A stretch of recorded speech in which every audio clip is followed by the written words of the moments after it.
maintenance of the program. The department must do a better job of sharing the information with us.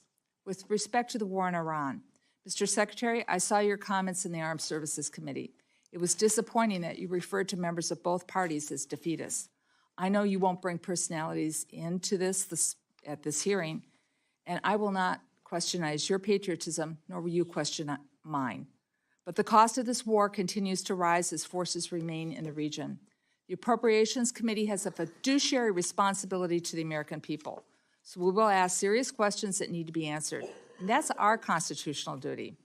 Chairman Calvert and I have asked for a breakout of funding needs for Operation Epic Fury. We need to know the impact of what it's having on the services executing missions beyond the war.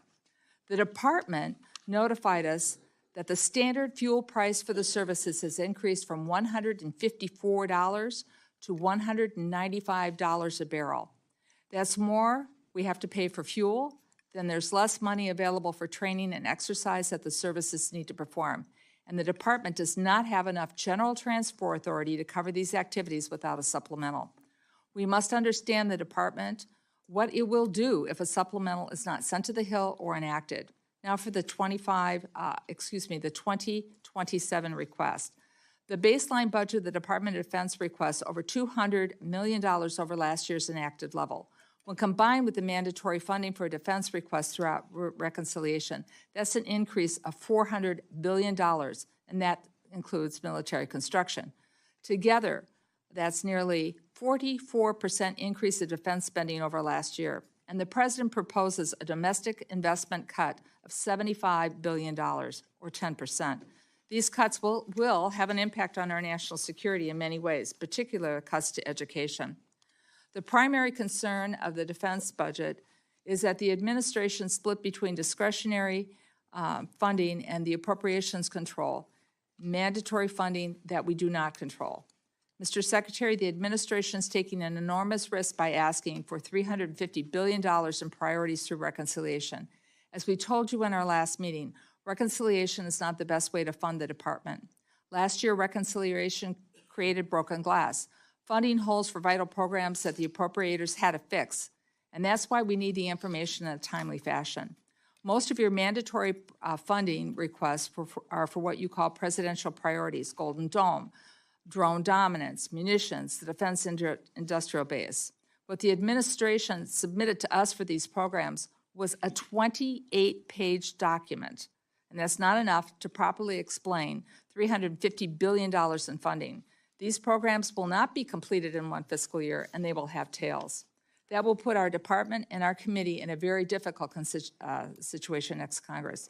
Finally, as the chair did, I want to take this opportunity to thank all of our service members, active duty, National Guard, and Reserve components. They serve with honor and distinction, and I want to especially acknowledge those who have served in harm's way, including those who have fallen and who have been injured in Operation Epic Fury. Their families need to know that we will never forget them and that they have our enduring gratitude and support. Gentlemen, I look forward to your testimony. Mr. Chair, I yield back. Thank you, Ms. McCollum. Before we hear from our witness, I'd like to recognize the distinguished chairman of the full committee, my good friend, Chairman Tom Cole, for any opening comments. Thank you, Chairman Calvert, Ranking Member McCollum, my good friend, Ranking Member Rosa DeLore, and all the members here, and welcome, Mr. Secretary and General Kane to the committee, and we appreciate all of you, and certainly you as well, Under Secretary Hurst. I didn't mean to leave you out there. I joined Chairman Calvert and members of the subcommittee by saying at the outset of this hearing that the men and women of our armed forces are the finest in the world. They deserve our full support and our commitment to giving them the resources they need that will keep them ready for the fights of today and tomorrow. Without hesitation, I recognize that a strong, agile, and effectively funded defense is not a mere priority, it is a necessity. The current threat environment facing the United States is as serious and as layered as anything I have witnessed during my time in Congress. The convergence of challenges from China, Russia, North Korea, and Iran demands that we all work together with a level of seriousness and urgency that frankly has not always characterized our defense debates in recent years. On the budget, I firmly believe that adequate and stable defense funding is a national imperative, and yet funding alone is not enough. Every dollar must reflect clear priorities operational effectiveness, and strategic urgency. This subcommittee has a responsibility to ask hard questions about priorities, program performances, and whether the department's acquisition processes are keeping pace with the speed at which our adversaries are moving. To that end, I certainly associate myself with Chairman Calvert's concerns about a bifurcated funding of the Department of Defense. We have questions on the assumption of mandatory funding in the department's request. We need you to be a partner with us on this front. Transparency and communication are critical to ensuring that we are aligned as closely as we can be with your needs. And frankly, I do worry in the future, and I hope you address this in your remarks. This is a second reconciliation package for defense, and that creates cliffs for this committee in the future. At some point, that funding disappears, and we would have a massive increase in discretionary funding to sustain it. So how we do that going forward, when we do that, is a major concern for this committee, certainly for me personally. I also want to speak directly about the issue of our allies and partners. American power is most effective when it's exercised in concert with like-minded nations who share our interests and our values. As we look back on 250 years of our exceptional history, the truth of that statement is apparent over and over. From those who stood by us in our fight for independence to the shared mission against evil during World War II, tyranny falls when free nations stand together. America first has never meant America alone. American strength is not diminished when allies shoulder their share. It's multiplied, and we must continue to sharpen our strategic advantages. And I commend you for working to make sure that our partners are beginning to step forward. NATO remains a critical pillar of collective defense, while our alliances across the Indo-Pacific are indispensable to building a credible deterrent against rising aggression in that region. I'm interested today in hearing how this budget strengthens those partnerships and how the department's working to ensure that our allies are investing at levels commensurate with the threats that they, as well as we, face together. The bottom line is simple. We always hope for peace while maintaining the strength to defend it. We're committed to ensuring our military remains unmatched, our adversaries deterred, and the American people protected. Secretary Hegseth and General Kane, we look forward to your candid dialogue. The American people are counting on us to get this right, and I look forward to being a partner with you in that effort. Again, I thank you for being here today, and I thank you all for your distinguished service to our country. With that, Mr. Chairman, I yield back. Thank you, Mr. Chairman. I would like to turn now to the ranking member of the full committee, Mr. Lauro, for any opening comments. Thank you very much, Chairman Calvert and Ranking Member McCollum, and good to be with you, Chairman Cole and Secretary Hegseth and General Kane and Undersecretary Hurst. Welcome to the committee. The President is requesting $1.5 trillion in defense funding for the coming fiscal year. $1.5 trillion is an extraordinary sum of money. Congress and the American people have concerns about what you plan to do with this money. In fact, we have concerns about what you are doing with the more than $1 trillion you already have from last year's appropriations and reconciliations bills. How much will the President's, quote, skirmish in CENTCOM cost? I know at a recent hearing, $25 billion was cited, but we don't know what that includes or for what time period. This was only supposed to last 6 weeks. We have thus far been unable to get any reliable information as to the true cost of this war. The current ceasefire is tenuous at best, with attacks on Gulf nations happening just over the weekend. The President tweeted he will not support the latest communication from Iran, which we might agree with if we knew what was in it. But there has been a consistent lack of transparency since this war began. Media reports suggest there is intelligence that indicates Iran can survive for months at the current standoff, which means the cost of deployment of 50,000 service personnel with their equipment will only increase, as every additional day this war goes on brings with it additional costs. This administration has not presented Congress with any kind of clear or coherent strategy. Week to week, day to day, hour to hour, the rationale shifts, the objectives change. The end game is ill-defined when it is defined at all.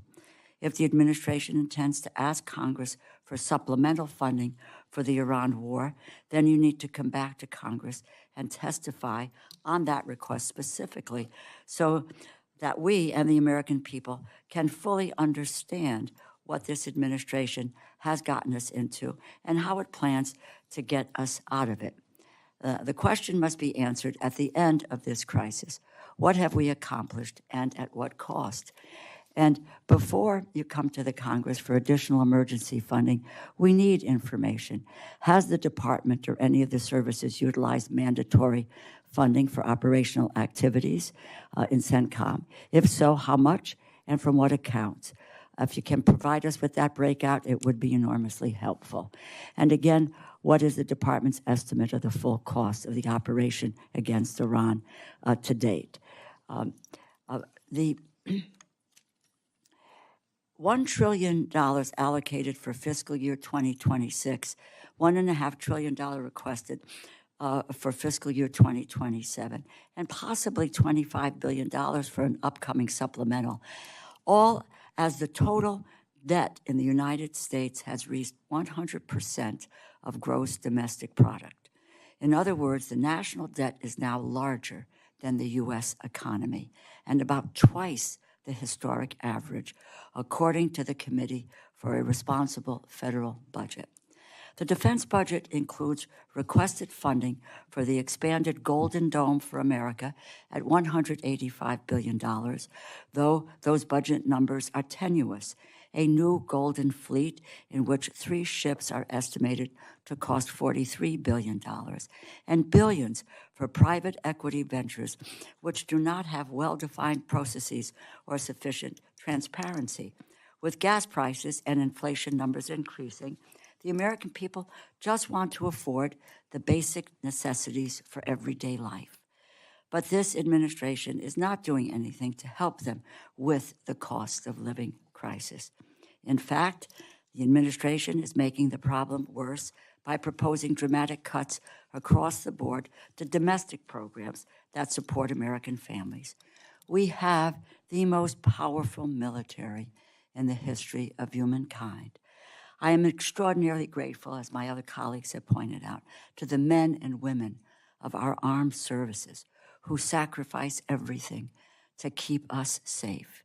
Their devotion to duty is exemplary, and it must be matched by the seriousness and the sobriety of those at the very top of the chain of command. And right now, I worry if that standard is being met. I look forward to your testimonies today and hearing the answers to this committee's questions shortly. Thank you, Mr. Chairman, and I yield back. Thank the ranking member. We'll now begin witness testimony. Gentlemen, without objection, your full written testimony will be placed in the record. Secretary Hegseth, we begin with you for a brief summary of your remarks. Well, thank you, Mr. Chairman, ranking member, distinguished members of the committee. Thank you for the opportunity to testify in full support of President Trump's historic $1.5 trillion fiscal year 2027 budget for the Department of War. The President's budget request reflects the urgency of the moment, as was mentioned by many, addressing both the deferment of longstanding problems as well as positioning our forces for the current and future fight. I'm honored to appear alongside General Dan Kane, Chairman of the Joint Chiefs of Staff, and Jay Hurst, our Chief Financial Officer. And I'd like to start by thanking this committee and Congress for your partnership in securing the investments needed for a stronger and more secure America. A nation's ability to build, to innovate, and to support the critical needs of its warfighters at speed and at scale is the foundation upon which its survival rests. However, upon taking office on January 20th of 2025, President Trump inherited a defense industrial base that had been hollowed out by years of America last policies, resulting in a diminished capability and capacity to project strength. Offshoring, outsourcing, cost overruns, degraded capabilities. Under the leadership of President Trump, our builder-in-chief, We are reversing this systemic decay and putting our defense industrial base back on a wartime footing. Urgency informs everything we do at this department.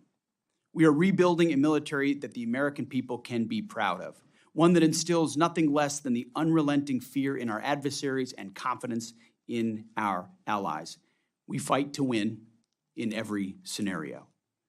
The $1.5 trillion budget request put forward by the President will build upon the historic $1 trillion FY26 top line and will continue to reverse the 4 years of underinvestment and mismanagement of the Biden administration. The $1.5 trillion budget will ensure the United States continues to maintain the world's most powerful and capable military as we grapple with a complex threat environment across multiple theaters. Not to mention, the budget also includes a historic troop pay increase, building on the pay increases this committee has given, and the budget eliminates all poor or failing barracks. Quality of life for our troops is front and center in this budget. By supercharging our industrial capacity and transforming how the department does business, we are restoring American commercial dominance at a pace unseen in generations, transforming the defense industrial base from the broken, slow-moving systems of the past. We have flipped the Pentagon acquisition process from a bureaucratic model to a business model, decisively moving from an acquisition environment paralyzed by bureaucratic red tape into an outcomes-driven organization focused on delivering the most for taxpayer dollars. And Mr. Chairman, you're right, it's a war of attrition against the Pentagon bureaucracy every single day, and we intend to win it. Over the past year, through historic multi-year procurement agreements, smart business deals, we have sent ambiguous demand signals to our industry partners to build more and build faster. The result has been a surge, a revitalization of our great American factories and massive reinvestment in the skilled American workers who serve as the industrial muscle behind our warriors. Let me briefly provide you with some concrete high-level metrics of what we've accomplished over the last few months. These are announced new facilities and investments to support American warfighters. The department has helped stimulate more than 250 private investment deals in 39 states, in 180 cities, in 150 different companies, worth more than $50 billion. This has resulted in 280 new and expanded facilities, more than 18 million new square feet of American manufacturing, and more than 70,000 new American jobs. These $50 billion in defense investments in new plants, assembly lines, and factories are private investments, not taxpayer dollars.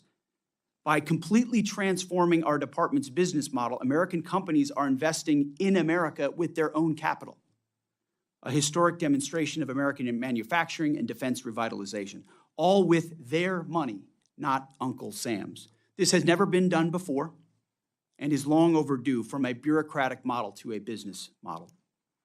These investments equal great things for America, American families, and American workers, and help us ensure our warfighters can defend this great country. Together with the help of the policy updates and appropriations passed by Congress, President Trump's War Department has begun to turn the lights back on in manufacturing towns across this country to forge a lethal arsenal of freedom. Where our critical supply chains are threatened, the Department of War has acted decisively to inject capital, stimulate production, and prevent adversarial exploitation. We are firing up the American economic engine at every level of the defense industrial base. Every policy we pursue, every budgetary item we request serves to ensure that this department remains laser-focused on increasing lethality and survivability of our fighting force from the front lines to the factory floors. This is, admittedly, a historic budget. It is a fiscally responsible budget, and it is a warfighting budget. Under President Trump, we are restoring the unbreakable might of American manufacturing that we will need for generations. We are providing for our warfighters, and we are putting the people and interests of this country first.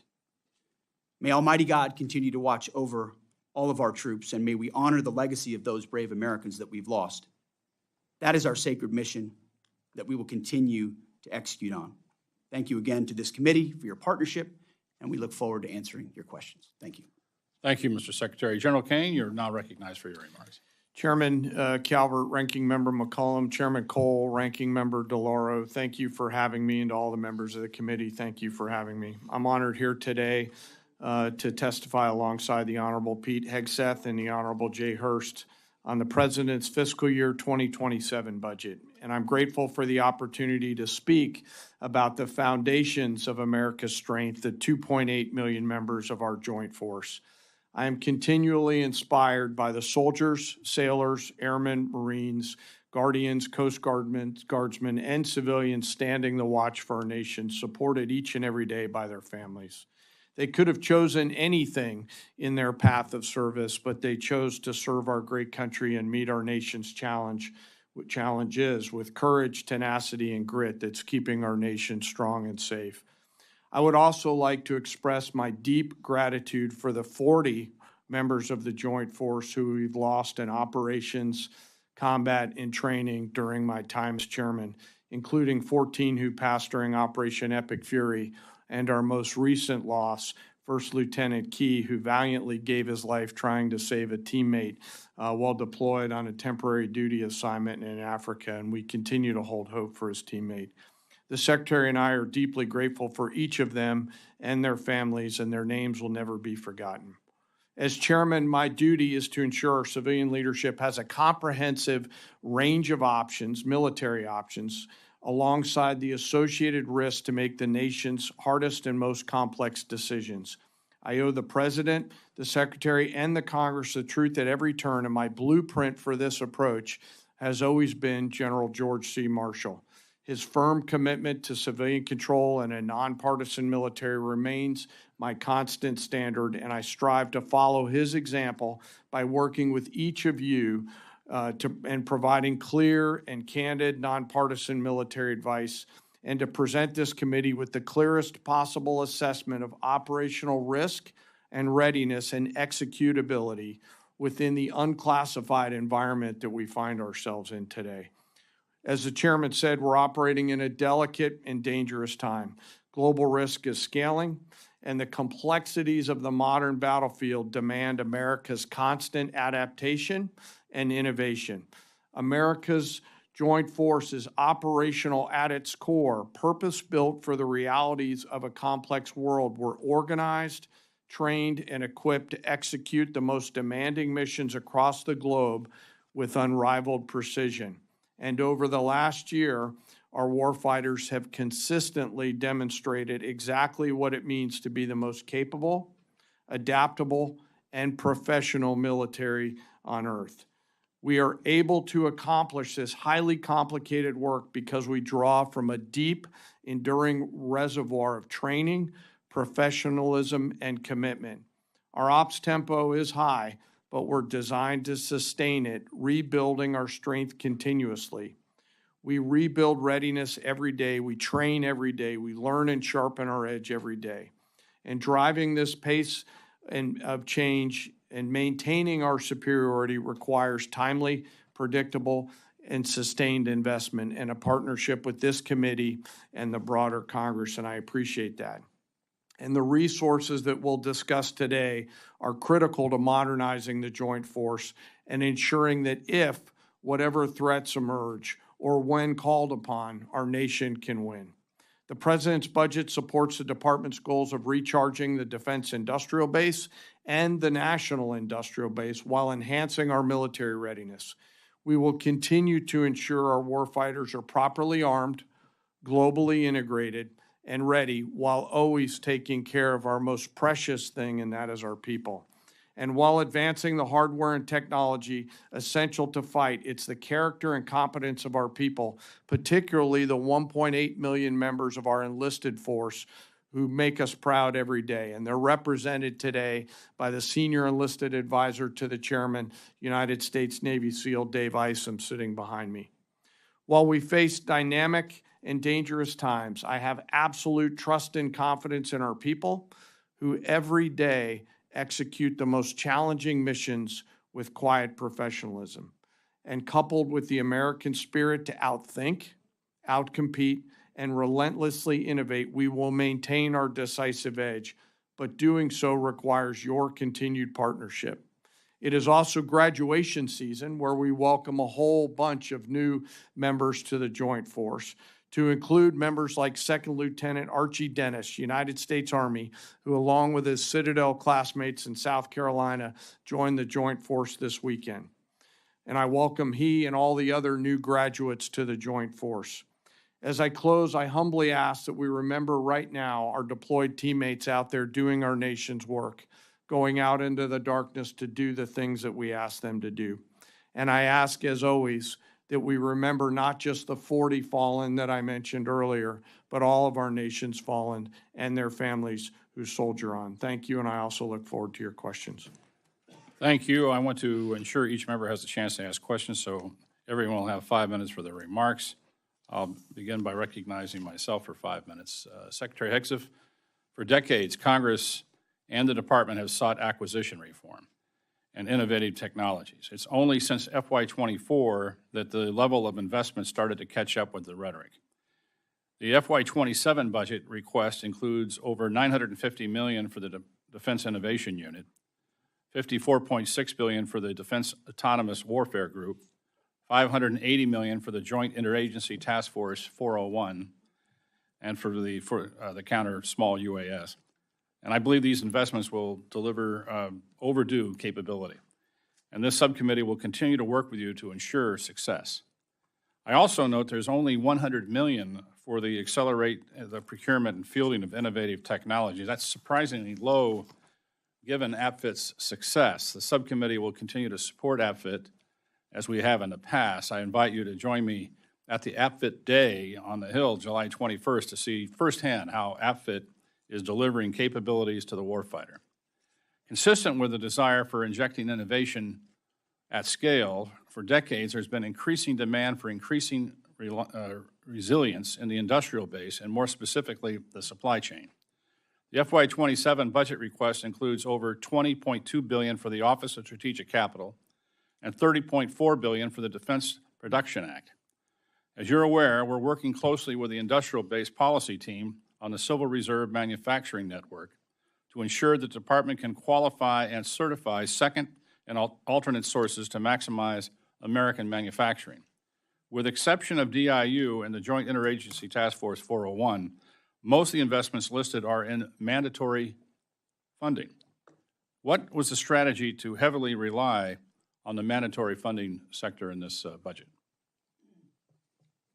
Well, thank you for the question, Mr. Chairman. And I would, first I would thank you and this committee for your efforts on acquisition reform, many of which had not been embraced by the department before, and a lot of templates on the table that were there for us to fall in and run fast with. And so speed, scale, cutting red tape, reducing requirements where we can, looking at things like DIU, Replicator, now the DOG, the Defense Autonomous Warfare Group.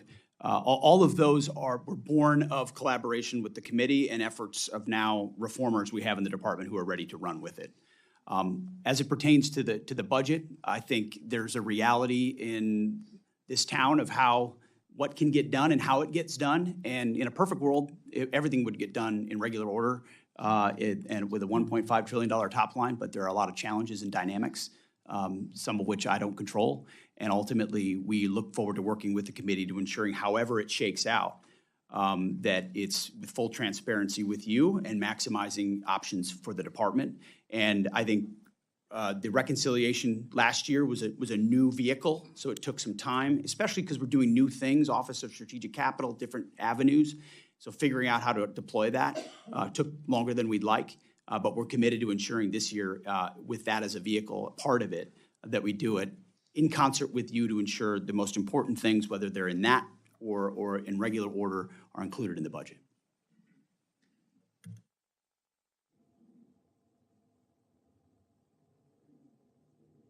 Understand the desire for flexibility. I understand why we're breaking this up in order to into chunks to, I guess, more digestible to some degree politically. But I would hope we can get a supplemental bill here soon.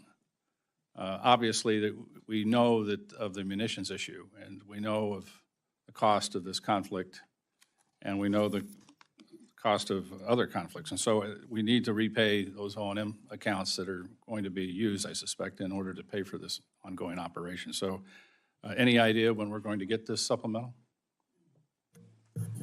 We're well aware of all those dynamics. I think, first of all, the munitions issue has been foolishly and unhelpfully overstated. We know exactly what we have. We have plenty of what we need. And the reason we're accelerating a lot of this is because the department's been static in how it does this kind of business, not to mention the amount that was given to Ukraine for years and years.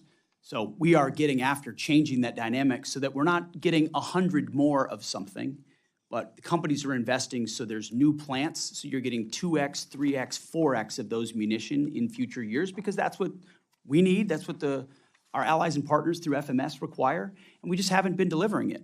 So we're in good shape on that front. Whatever we think we need, we will submit. But I'll say even in the conduct of the conflict, working with the chairman and Admiral Cooper, ensuring that any munitions we're using, we know what we're trading off of to preserve capabilities so we have maximum optionality across the globe, which we do.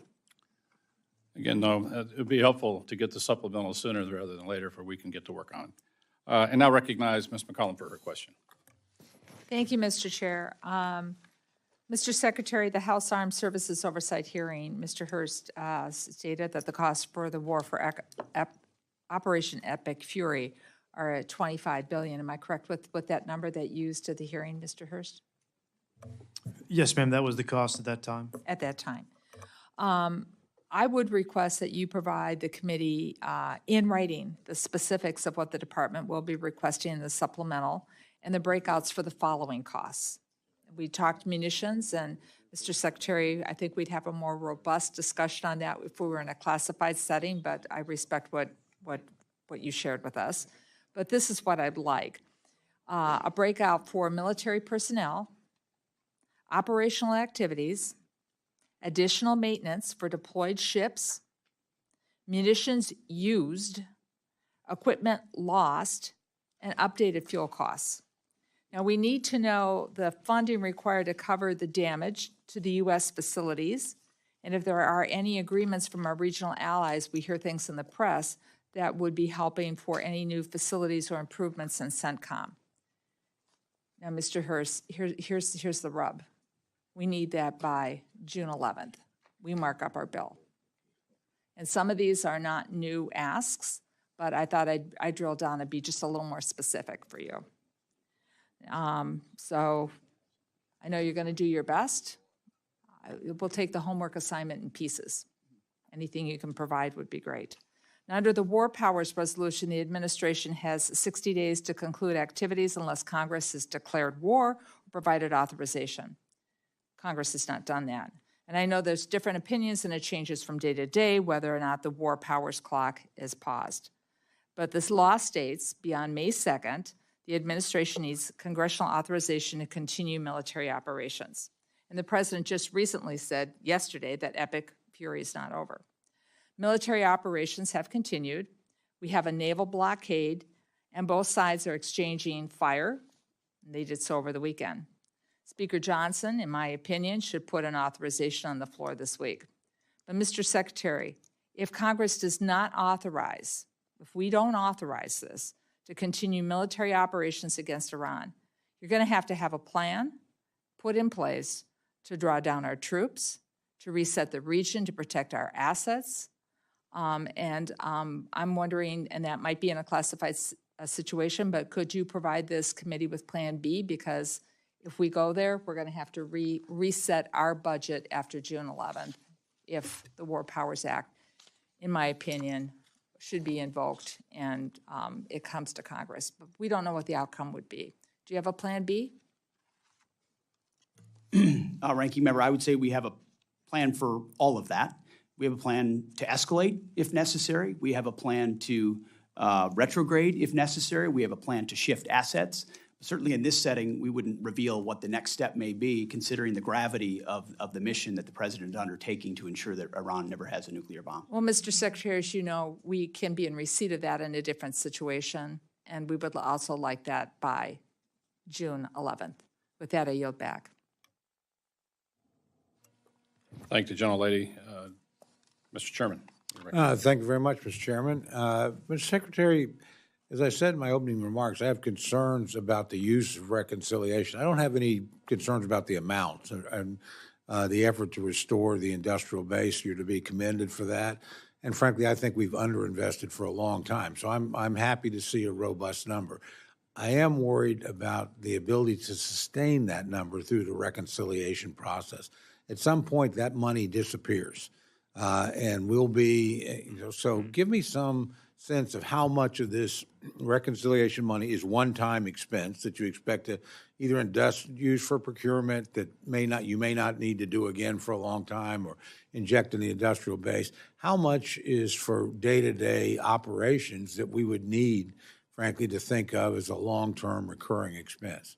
It's a good question, Mr. Chairman, and I'll defer to Jay on details, but I would say take, for example, the deals that are being cut that will be funded here, that ultimately look at companies that make exquisite weapon systems for us. And they say, in exchange for a 5 to 7 year contract, which committees like this have authorized for us, the authorizing committees, not the appropriating committees, the authorizing committees. And now, because they have that clear demand signal, they're able to invest in a new plant and they're paying for it. And that's what I talked about in my open remarks. So they're building 2 or 3 new facilities, but we're committed to paying for those munitions for 5 to 7 years from this budget. And ultimately, but the nice part is we're saving money because there's no inflation. It's at the cost of it today, even when we buy it 7 years from now. And that's why you're seeing a $331 billion in munitions as part of this budget. There's a rocket fuel component to this, given the underinvestment that exists inside this budget. There will be some tail, obviously, and as I acknowledged up front, a higher top line from this department's perspective is always a welcome thing. But the intention is not to get anyone stuck in a certain place, but to address the needs of the moment, cut different deals, create new dynamics where companies actually invest. So we have, this committee knows the exquisite munitions that we're going to be using 5 to 7 years from now, no matter what. It's about time we look into the future the way we are with this budget, but you have to fund that. And so I think that's a big chunk of an increase that you see. I mean, if you're investing in the shipbuilding industrial base, the defense industrial base, housing and barracks, all of that increase troop pay.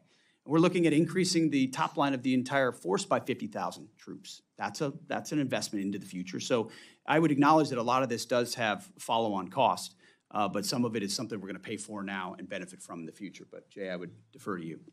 Yeah, Mr. Chairman, in this, there's $113 billion for investments in the defense industrial base.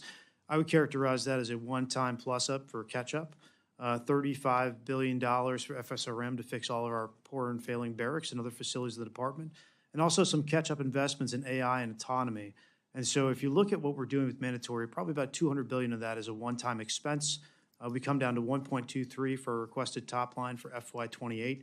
And so we think we can sustain these investments over the FIDAP with discretionary dollars after this.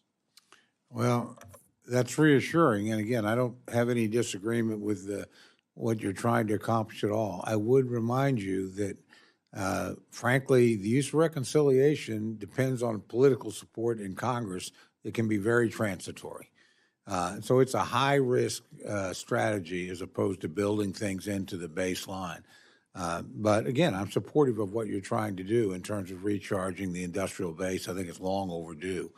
Let me ask you a specific question, and you may want to get back to me on this. I don't know, but we've had some discussion over, we lost one E3 on the ground. Thank goodness. It looks like no crew loss. This committee's been interested in investing in the E7. Pentagon signed a contract for 5 additional planes, not in the Air Force budget. Is there going to be a fix to that, or where are we at on thinking about the E7?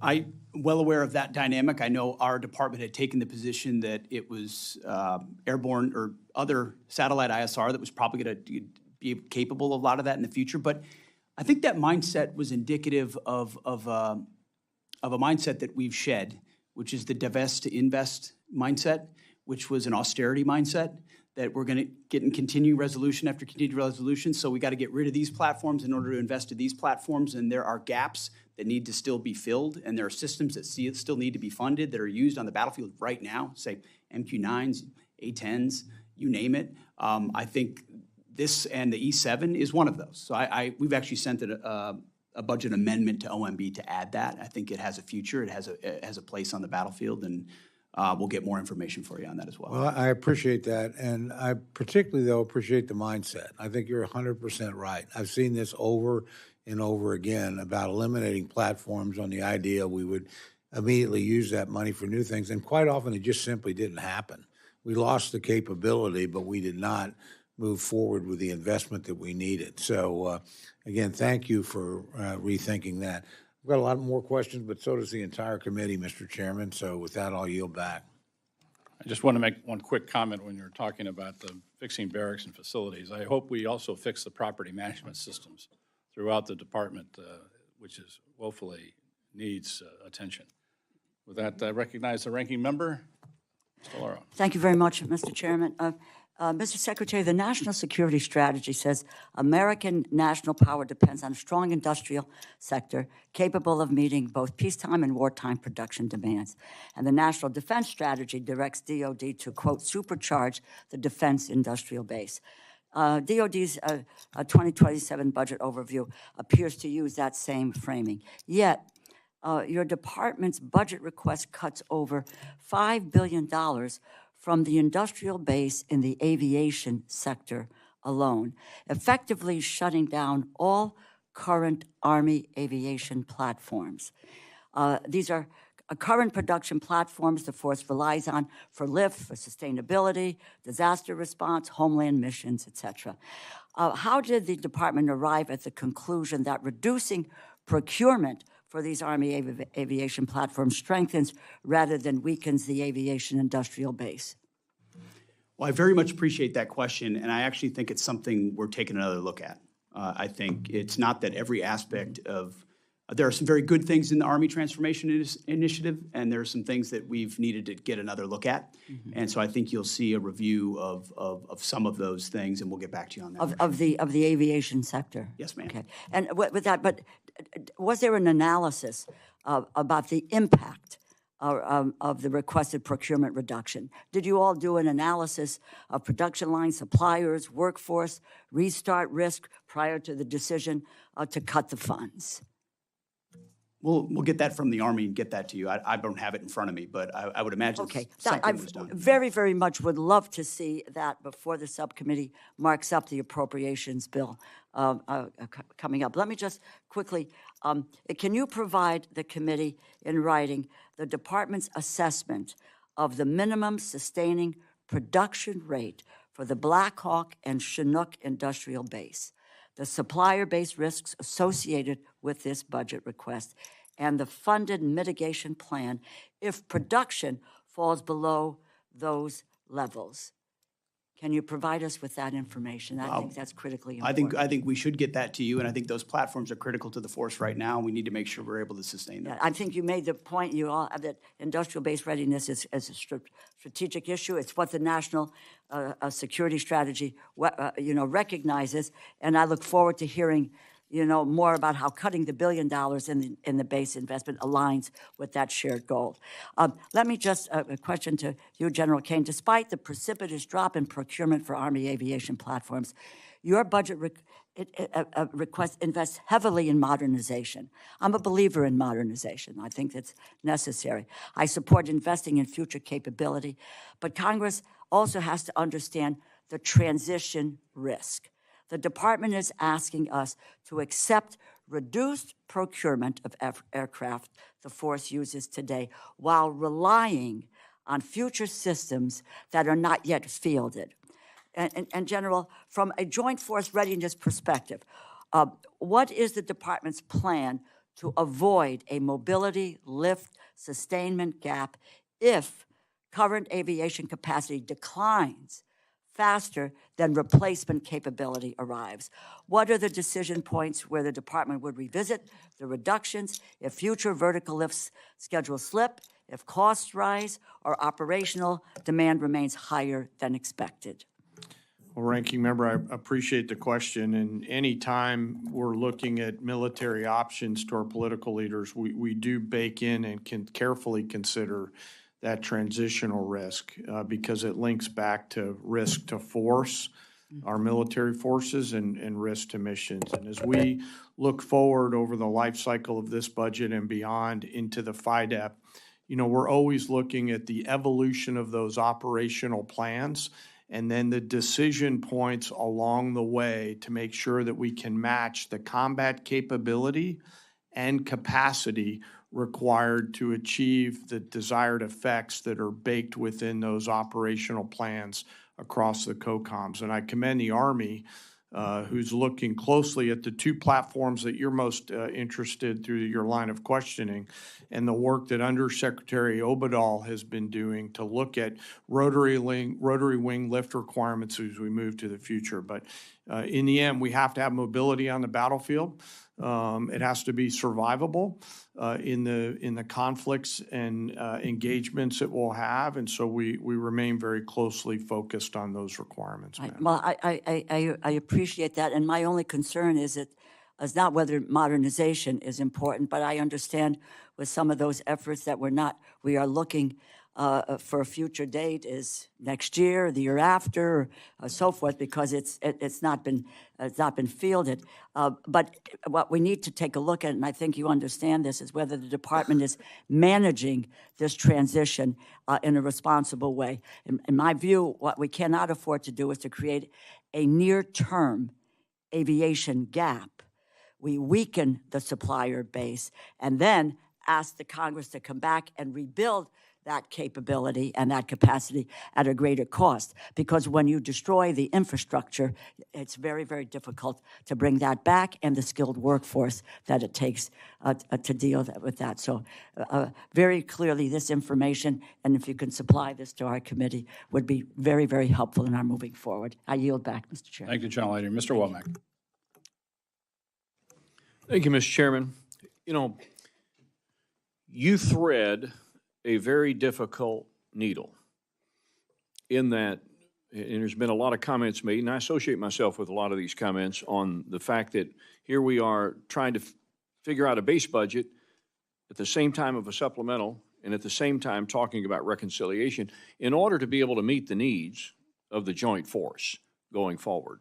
And my friend, the ranking member of the full committee, talks about capability gaps. When you have to do it this way because of the lack of certainty and the political dynamics around this dais and, of course, throughout Congress, there are going to be gaps in capability. Is that correct, Mr. Secretary? I mean, we do everything we can to try to minimize that by planning what could play off against something else, but inevitably there are places where we have to make adjustments. You're right, sir. I want to get somewhat parochial here for just a minute on the subject of our reserve component, and this question would be for General Kane. Last month, 22 adjutants general, all of those who command fighter units in their state, signed a letter to Congress calling for multi-year procurement authority to buy between 72 and 100 new fighters annually. 13 of 24 fighter units lack recapitalization plans. On the Army side, all of our states suffer from a lack of reimbursement for responding to the call of their communities. Between fiscal 20 and fiscal 24, over $71 million was paid by states to the Guard, but the Guard never saw that reimbursement. As you may know, any non-federal entity reimbursing a federal entity causes the funding to go to the Treasury, and NGB never sees that reimbursement. Our Guard is paying to respond to a disaster out of O&M funds, then having to pay more to maintain it. As the primary combat reserve for our active force, the Guard continues to play an outsized role in the nation's defense. In fact, General Nordhaus recently said that our National Guardsmen are fully integrated as part of the joint force in Operation Epic Fury. So here's my point. The Guard and Reserve are being asked to do more. Epic Fury, Midnight Hammer, border security missions, domestic deployments, and the many all-hazard responses across the 54. They are as much in the fight as the regular component. So, what is the department's plan to ensure that the Guard and Reserve are recapitalized, maintained, and reimbursed at a pace consistent with their operational role in the national defense strategy? Sir, I'm assuming that question's coming to me since you're looking at me. You would be correct. Yeah, yes, sir. Thank you, sir. You know, as a member of the Guard, a proud member of the Guard, I'm mindful that every day when you mobilize the Guard, you mobilize the United States people. And they are now much more than a tactical reserve. They're a strategic reserve. The decisions on recapping the fighter community live obviously within our civilian leadership, but the requirements that they're out there getting after every day, as you alluded to, sir, are substantive and long-lasting beyond just the Title 32 force. What I'm always inspired by is the professionalism of the Guard and the reserves, who get more out of an airplane than one might think. I mean, I go out there to Andrews often and still get to fly, and my crew chiefs are master sergeants and senior master sergeants who've been on a particular airplane for a long, long time. So they'll continue to force extend that capability due to the professionalism that they have. It doesn't mean we don't have to take a hard look at recap and make sure that the fourth generation airplanes are on a pathway to fifth and sixth gen as the department continues to look at what we're solving for. Mr. Chairman, if we have another round of questions, I'll come back with another because my next question is probably not going to yield me enough time, and I'll yield back the balance. Mr. Cuellar. Thank you, Mr. Chairman, Ranking Member, Mr. Secretary, all of y'all. Thank you and all the men and women, thank you for your service. I want to ask you about the Western Hemisphere. I want to talk to you about Mexico and then the border. First of all, thank you for the work that y'all are doing in the Western Hemisphere. I've always said that we're looking at other parts of the world. We have to look at our own backyard, and we got to make sure that the Western Hemisphere is working with us. So thank you for that. Anything y'all want to add to the work that y'all doing there, I would ask you to talk to us a little bit about it. Mexico's the other one, very important part of us. Congressman Michael McCall and myself were down there. We pushed for the Special Operation Forces, SEAL, to do training exercises. And for the first time, we actually have military forces in Mexico, which is very unique. And again, congratulations on that. If you can tell us what they're doing, and we need to see more of that. We also have, talking about the Guard also, we have I believe the California Guard is now for the first time a partnership with Mexico. We've been pushing, I've been pushing Texas, but California got there before we did, but that's good. And talk a little bit about that. Also on the border, I want to thank you and the men and women of Joint Task Force Southern Border for the work that they're doing on the homeland. They're in my area, Laredo and other places. But I want to draw your attention to one particular threat, that is the accelerating demands. The cartels are not only watching what's happening in Ukraine, but they're learning from it. And we're hearing from credible reports about cartels looking at fiber optic drone systems. And we all know what that is. And my question is, what is the department doing to get ahead of this threat? How are you investing in the counter-UAS capabilities to defeat fiber optics drone systems? And what lessons are we learning from what's happening? You know, the procurement, the bureaucrats, with all due respect, it takes a long time to get our systems. Over there, the cartels, they got the money. They don't have to go through a procurement system. They'll just buy the drones, and they're out manning us on the Mexican side along the border. So thank you, and if you can address that, or the chairman also. Well, thank you, Congressman. I very much appreciate your efforts in this realm for a very long time. And I think you see in the national security strategy, the national defense strategy, Western Hem and Homeland is priority number one. We may pace to the ability on the first island chain, but priority number one is here. And you've seen it through America's Counter Cartel Coalition and getting after the designated terrorist organizations that are trafficking drugs and humans into the United States, something you've been talking a lot about. And that's the beginning of our defense in depth. It starts down there where they produce and where they move. And then into Mexico, where we have had an unprecedented amount of partnership, and we appreciate that. We would encourage Defensa and Marina to continue where they can to partner and do more. That's the expectation of the United States government, of the Mexican government, is step up so that we don't have to. And then sealing that southwest border, is the defense of the American people. It's the defense of the homeland, and when you talk to the troops that are down there doing that, they're proud of it. We also have multiple national defense areas there, which are controlled by DOW, where we can do rapid testing on counter UAS, JIATA 401 capabilities. So we're using those places to streamline the process by which we see what the cartels are trying to do and get after it with new capabilities that we can then field elsewhere, also learning from Ukraine in the process. I would defer to the chairman.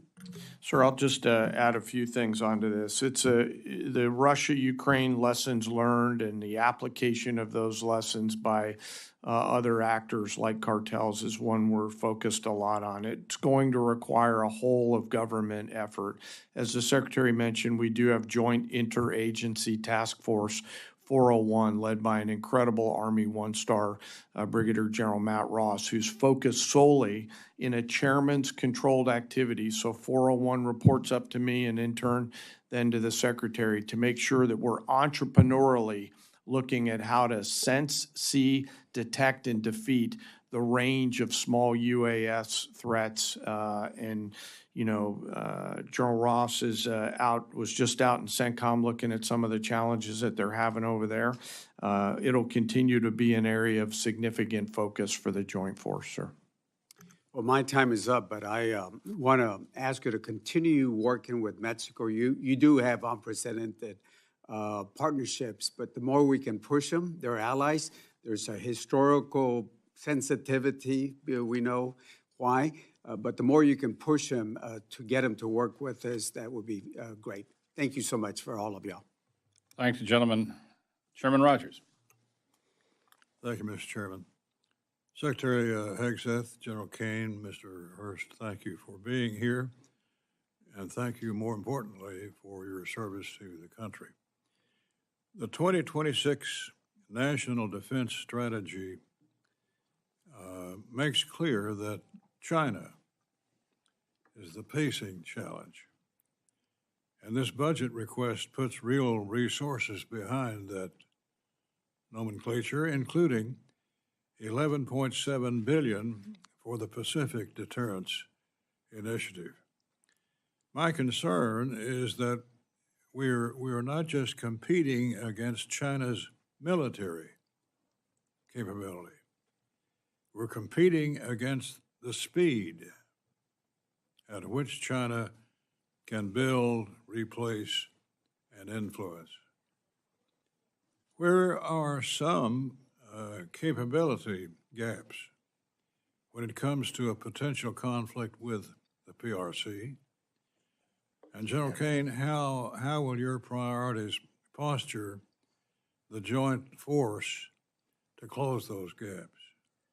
Chairman, thanks for the question. The speed at their production capability is one of the reasons why I'm grateful for the full team's partnership on speeding up the U.S. defense industrial base efforts as well as the national industrial base efforts. And I'd really like to thank those mom and pop machine shops and second, third, fourth tier suppliers that live in all of your districts who are also increasing speed and capability without losing quality across the entirety of our manufacturing system. And it's going to require all of that. And when we look at the range of capabilities that we must have to be properly armed and globally integrated, that extends to things like, long-range fires and really an ability to arm our joint force to win from the seabed to cislunar space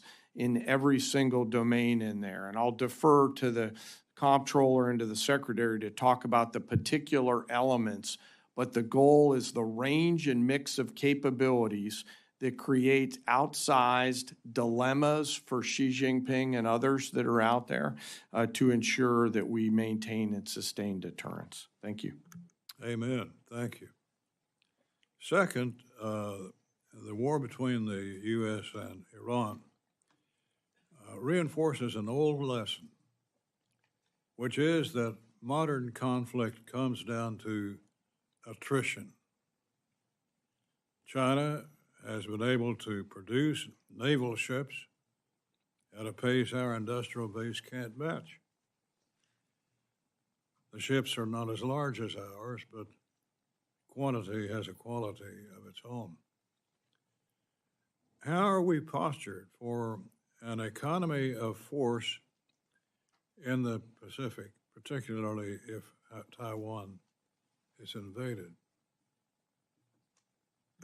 Well, sir, channeling my inner Clausewitz, which is always something I try to remember, the big moving parts of warfighting.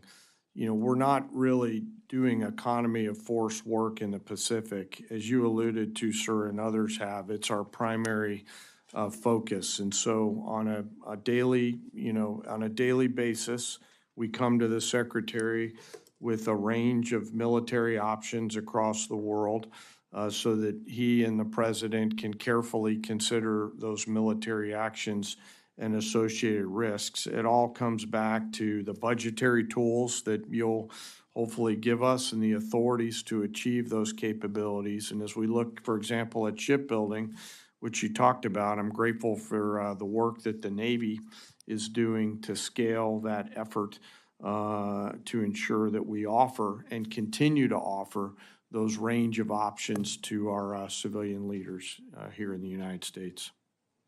Quickly to Epic Fury. Our fight with Iran has confirmed what defense planners had long warned about. Iran doesn't need a peer military to cause serious problems. Its playbook, the cheap drones built from commercial parts, sea mines in contested straits, fast attack craft, and anti-ship missiles. The war also confirmed a harder lesson. Even with overwhelming firepower, the side that runs out of munitions or air defenses first loses. Are we, Mr. Secretary, are we secure in that point? Absolutely. And we are winning, have won every component of what we fought in this conflict. Iran knows that based on the incredible degradation of their capabilities, and which is why we saw them wanting to come to the table. How this gets resolved will be on our terms, on President Trump's terms, and we have all the munitions and capabilities necessary to enable that. Thank you. Yield back. Thank you, gentlemen. Mr. Aguilar. Thank you, Mr. Chairman. Thank you all for being here. Mr. Hurst, on April 29th, as you indicated to the ranking member, you said that the Iran war had cost $25 billion in total. You reaffirmed that today. Do you have any other updated costs or projections since that testimony that you've given? Outside reporting estimates have indicated that the war costs could be $1 billion a day. Do you have anything to share? Yeah, thanks for the question, sir. So at the time of testimony in front of the House, it was $25 billion. But the Joint Staff Team and the Comptroller Team are constantly looking at that estimate.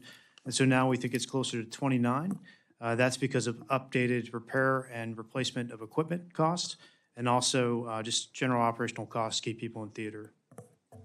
Thank you. I appreciate that. Mr. Secretary, when can you share more formal accounting on the cost of the war with Congress and with this committee?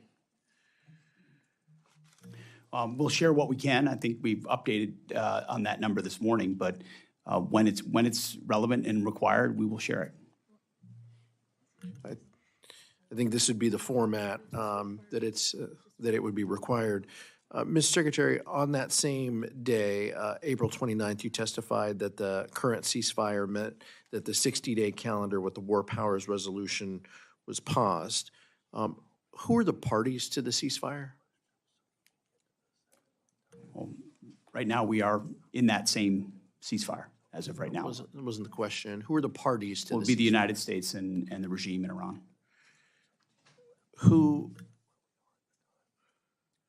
How many pages is the ceasefire? What deal points? I'm not asking you to share the contents. I guess what I'm trying to ask is, how do we know that the ceasefire is active or not active without any documentation? We know it's evident, and the ceasefire is in effect. is it pages? Is it 15 points? There's been different points that have moved around. Is there any other, how do we know you just trust that the president knows that the ceasefire is active or not active? As you know, for the most part, a ceasefire means the fire is ceasing, and we know that has occurred while negotiations occur, and there are lots of different discussions with our negotiating team that are happening. I'm there when those discussions are occurring, different drafts, different perspectives. So it's a very dynamic situation where a negotiated settlement could be the outcome here, where Iran does not have nuclear capabilities. And from the Department of War perspective, we're here to support those options. On May 5th, you announced the launch of Project Freedom, which is a new exercise where CENTCOM will help coordinate ship traffic and guide commercial ships through the strait. President Trump then announced the operation concluded that evening. Now it seems that we may be revisiting that. Can you give us the latest on Project Freedom? Well, as it pertains to battlefield options, we don't disclose those types of things. But ultimately, as the president stated publicly in his truth, at the request of the Pakistanis and given the options in the negotiation, it was paused, and it's an option we could always recommence should the commander-in-chief want us to. Is the theory to create more ceasefires or more projects just to evade the War Powers Act? The theory of the entire case is to prevent Iran from having a nuclear weapon. And if that has to be done kinetically and militarily, the Department of War is locked and loaded and ready to do that. If it happens through Project Freedom, where you move commerce through, if it happens through a negotiated deal, the president was very clear, even yesterday. This is actually quite simple. Iran will never have a nuclear weapon, one way or another, and we're here to support as one tool of the whole of government to make that happen. General Kane, the depleted munitions have been a subject of some of the discussions that you've even heard here today. With respect to stockpiles that we have around the world, key regions like the Indo-Pacific and the Middle East, can you give us an update? What are you hearing from the combatant commands about their munitions status around the world? Well, sir, we have sufficient munitions for what we're tasked to do right now. That's what I hear from the COCOMs. What I will say is I will always want more, so I appreciate the effort of this committee and the Congress. We're always going to want more munitions. Secretary Hegseth, what are you doing to support the involved services to recap their losses? We're submitting a $1.5 trillion budget that'll remake the department and ensure that every warfighter in the future has exactly what they need, and we're never in a fair fight. And I take issue with the characterization that munitions are depleted in a public forum. That's not true.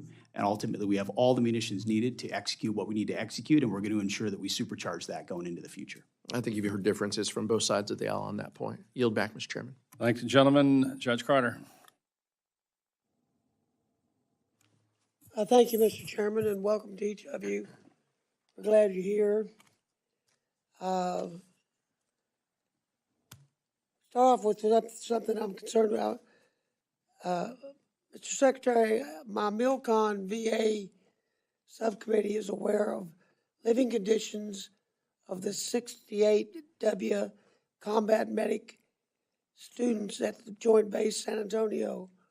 Frankly, they're very unacceptable and quite unlivable. As chairman of the MILCON committee, I'm deeply concerned that there appears to be no imminent path forward to fix these issues. What actions is the department taking to improve these living conditions and ensure our soldiers receive safe and dignified housing not now and not in the years to come? Our budget cannot fix that. It's not, we don't have enough money. You got all the money. What do you think about that? First of all, let's fix that.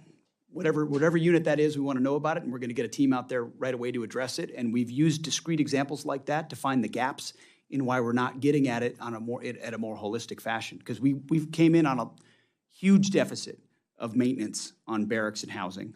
This budget funds that. We're also going to pursue MilCon reform because in too many places, we're trying to build things around MilCon as opposed to using MilCon because MilCon is so bureaucratic and slow in its process. So we look forward to working with you to fix that, not just this discrete barracks issue, but where we found them, we fixed it, and then we've energized the system through a barracks task force to flow money exactly where it needs to go. And I'm a champion of speeding up MilCon everywhere we can. And I've been out to Guam and some of those places, and we got a lot of needs out that way. I mean, and we're way beyond what our budget will sustain. But I have another question for you. I represent Fort Hood, the home of the 1st Air Cavalry Division Brigade, operating Apaches, Blackhawks, and Chinook helicopters. And I'm concerned that the FY27 budget request does not support these programs, essentially zeroing out funding across the 3 platforms, despite the Army stating that we're going to use these aircraft and they will operate for decades to come. With that, the Chinook has no replacement for heavy lift mission. Now, will the department manage aviation modernization, and how will they do that without creating readiness problems and capability gaps in the future? Because the planned future lift is not like the Chinook. Sir, I think it's a very fair point. I think it goes to the previous mindset of divest to invest that was an austerity point of view that we inherited at our department. We've made some changes at the Army. We might have a slightly different view of the Army Transformation Initiative. Some of it is very good. There's a lot of goodness in there, but I think there are some things that assumed future platforms that may not be there yet. Take the Apache, for example, which our warfighters rely on and love. Take the Chinook, which is used all the time. We need to make sure we've got something there for it before you divest or we're not investing in that capability. So we look forward to reviewing that with you and ensuring that we don't have a gap. Yeah, because the budget doesn't have anything, it zeroes out all 3 of those as far as we read it. Well, then I'll take another look at that with our team. Okay. Thank you, Mr. Chairman. Thank the gentleman. Mr. Case. Thank you, Chair. Mr. Hurst, what is the total replacement cost of the material that we have expended in Iran to date? By the way, by material, I refer to munitions. I refer to, planes, to drones, to stuff that we keep in our stockpile. Yeah, I'll exclude military construction from this because we don't know what that's going to look like in the future, but I would say it's around $24 billion. Okay. Replacement and repair. And that's through what date? That's our current estimate. Okay. I'm looking at a report in the public sphere from CSIS dated April 21st, which calculates estimated aggregate unit cost of 7 precision systems. So I'm talking, Tomahawk, JASSM, PrISM, SM-3, SM-6, THAAD, Patriot, those 7 at about $25 billion. Does that sound about right? I mean, you're projecting everything at about 23. Yeah, I'm most confident in our projections on munitions costs. That's the easiest thing to calculate. So that number sounds a little high to me for that stage of the war. Okay. We've lost about 39 aircraft, according to a report in the war zone, and that's an old one. That's almost 1 month old. Do you have a replacement cost on all of those aircraft? Now, understanding that some of that aircraft is not replaceable, but presumably would have to replace it with some kind of capacity. There are costs there, sir, but I want to get back to you in writing and what they specifically are, because as you can imagine, repair of aircraft is something that's very hard to calculate. We want to do a full diagnosis of the aircraft before we estimate that cost. Okay, but that's not in your estimate of somewhere around 29 cost of war that you gave us? That's included. That's what we have right now. Oh, I see. That is part of it. Yeah, but it's an estimate, especially for repair costs, and so that could change over time. Okay. And you did talk about MILCON, which was a question that I had. Do you have any, because I mean, we've obviously suffered major damage to our infrastructure in the Middle East. You don't have a MILCON estimate yet? We have a lot of unknowns there. We don't know what our future posture is going to be. We don't know how we construct those bases, and we don't know what part our allies or partners could pay into the MILCON cost. And so we don't have a good estimate for that at the time. Okay. What about fuel? Is that a major calculation in your cost of war, fuel used, depletion of fuel reserves, replenishing that reserve? We wrap that into our operations and maintenance costs. Okay, which is that's an included in the OM. 29. Okay, going to your FY26 budget request, you've got procurement. Let's just focus on procurement because that's what we're talking about largely. You've got $413 billion, which in and of itself is an 84% increase over FY20. I'm sorry, I'm in 27, 27 versus 26. And you have 38% of that total procurement request in reconciliation. Does that reconciliation request include anything from the war in Iran? Obviously, we're buying things in the reconciliation requests that are being used in the Iran conflict, including munitions. There's over $40 billion in a munitions request and reconciliation, and so that would be part of the replacement. Okay, so what I'm trying to get at is your reconciliation request in FY27 related to Iran, or is it not related to Iran, or what? It's not is it all? related. You know how long our budget generation process is and the appropriation cycle, and so we completed this before the Iran conflict started. Exactly. Okay, so what you're coming back to us with is not the reconciliation is not about Iran. The reconciliation is about assumptions that were made before Iran. It's about making a generational investment in the joint force and building military readiness. That's what Okay. our budget request is. Okay. I'm going to get back to some of the questions that were asked earlier, which is, what is the assumption that you are making in terms of future reconciliation bills in future fiscal years? How much of this is loaded into this particular fiscal year? You had a big reconciliation last year, which was portrayed in the same light, and now you're coming back for a huge one this year. Is another one on the horizon next year then? For our budget request for 28, we expect to request that as discretionary only. And I believe the top line for that is 1.23, which will be our request that year. Okay, I yield back. Thanks, gentlemen. Mr. Diaz-Ballard. Thank you, Mr. Chairman. Thank you, gentlemen, and more importantly, the folks that you lead. Federal government does a lot of important things, but nothing more important than what you all deal with. Let me get back to this hemisphere. I'm very, very grateful that the administration is finally really focused on the Western Hemisphere, and it's actually going to show. We're going to be able to show that it's saving American lives. But let me just to you, Mr. Secretary, let me throw a couple of points and see if you disagree with any of these. And let me talk about the one state sponsor of terrorism in the Western Hemisphere, which is the Cuban regime. Are you aware that they harbor terrorists and U.S. Fugitives from U.S. law? And we can just go through these really quick. Yes. Right. Yes, I am. Is it true that the Cuban regime actually shot down 2 American airplanes in international airspace, murdering Americans? I can't recall the precise year, but I believe that is the case. Is it true that that Russian spy ships and warships, including the nuclear sub Kazan, have repeatedly used Cuban ports? That is true, Congressman. Is it true that the site of the Russian Signet complex in Lourdes has once again become a hub for Russian intelligence within Cuba? Well, we've long been concerned that a foreign adversary using that kind of location that close to our shores is highly problematic, yes. And is it also true that now the Chinese also are there?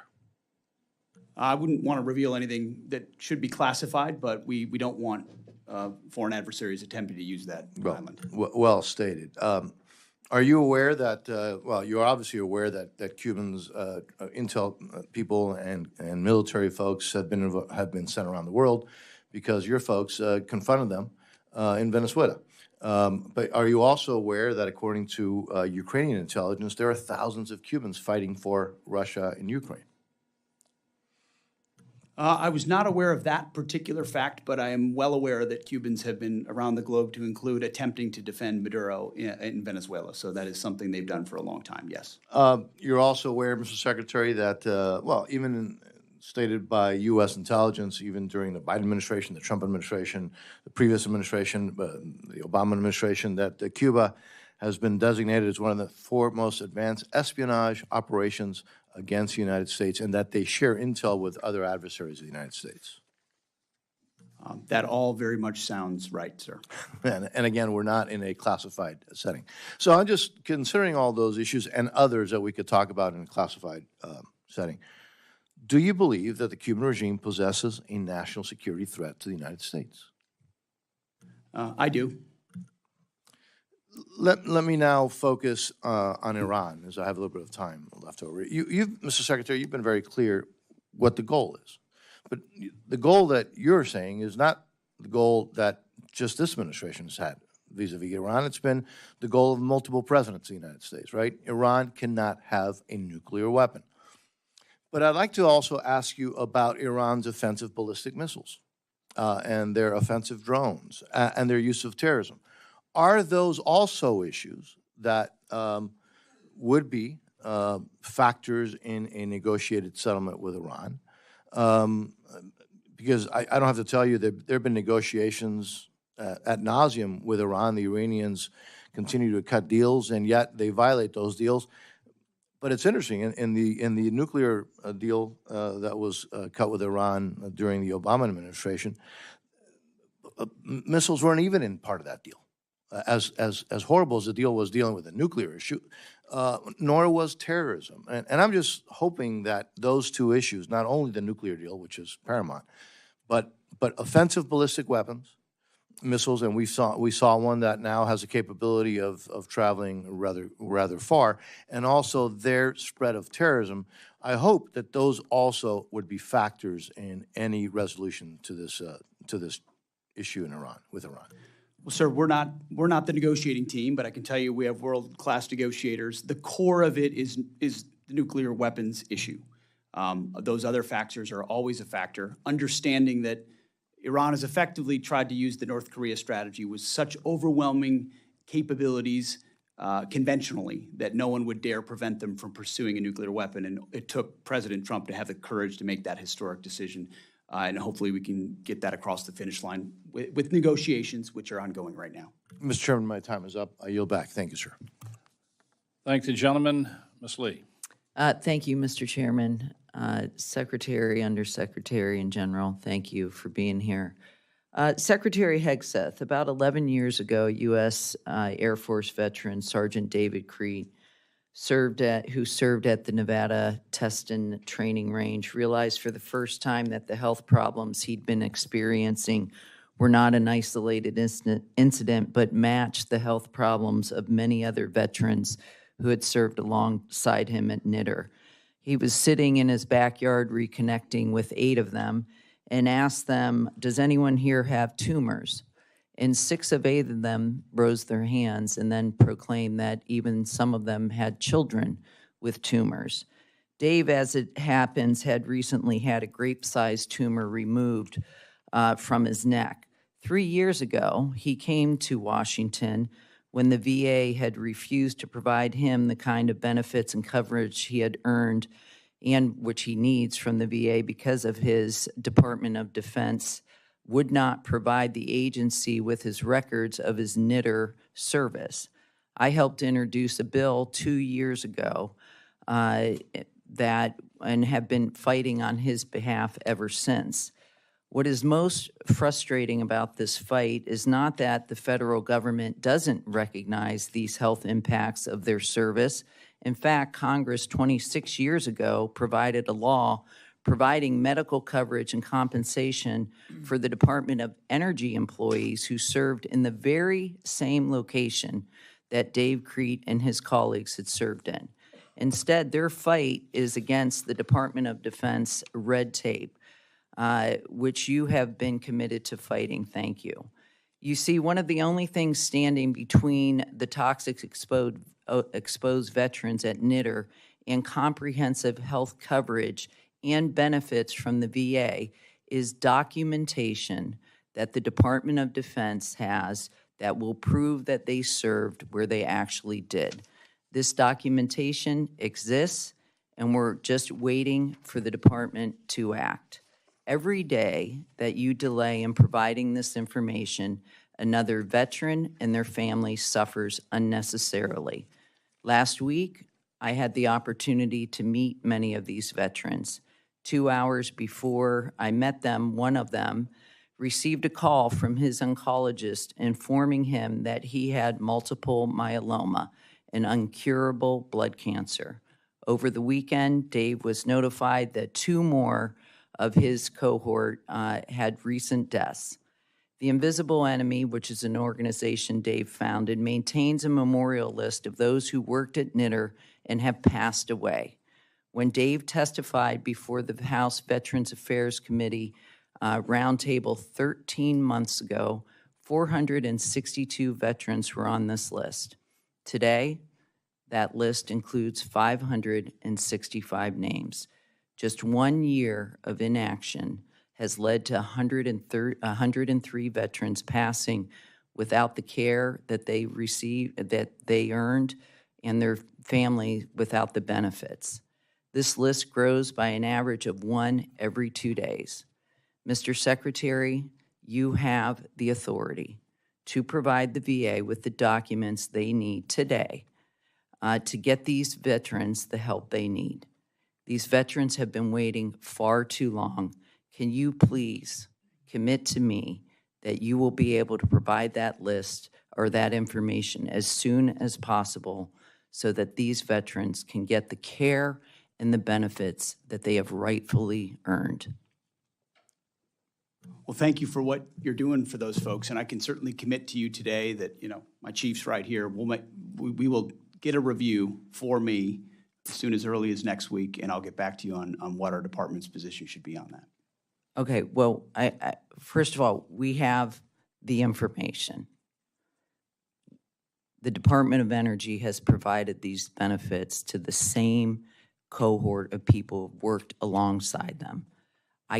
We cannot wait for another review. I'm asking for your commitment. I'm not talking about a full review. I'm just talking about a familiarization, so I understand exactly what you're talking about, wrap my arms around it, and then get you a response. It's not a situation I have all the facts on. I just want to get all the facts and understand it before I commit to something like that. All right. I just, like I said, 1 person every 2 days, 1 veteran who has served this country is dying, and their families are going without the benefits they've earned.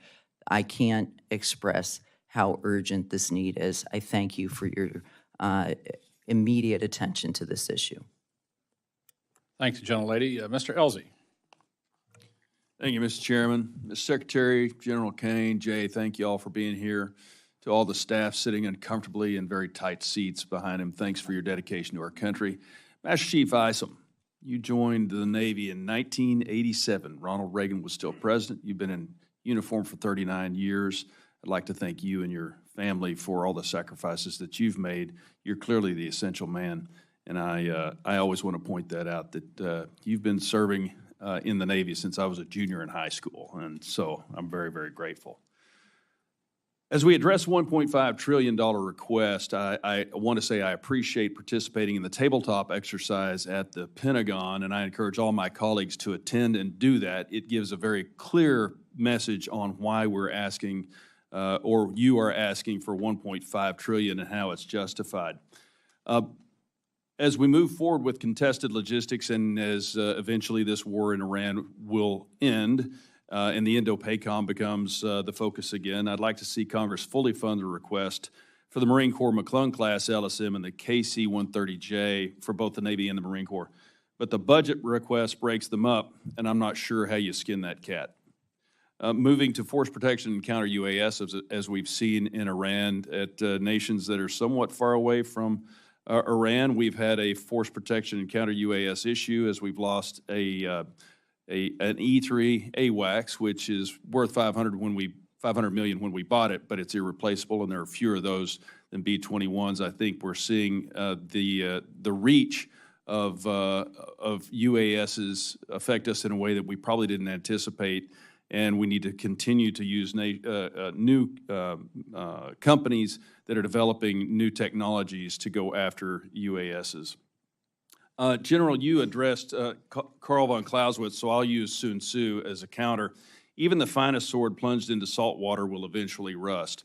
And we deployed the USS Ford in June 24th of 2025. It's going on 11 months at sea, and as one of only two people in the room who have been on extended deployments on ships, myself and Master Chief Isom, I just want to point out, thanks to the families who are sacrificing, this is going to harm a lot of families, and as we realize that every conflict we've been in the last year has included the Ford, and it's been essential to our operations. It also points out the need for carriers, and I don't think 11 is enough, but also recognize that downrange, that's going to affect the availability and the readiness of our force going forward.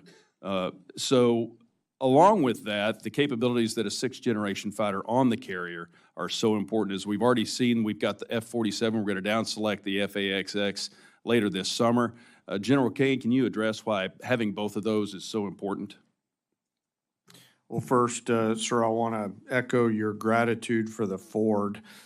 Yesterday, the air wing flew off, so we know that Oceana was a very happy place as those aviators fought through 800 feet broken to come up initial, as they should, after a record-setting deployment, so we welcome the Ford back.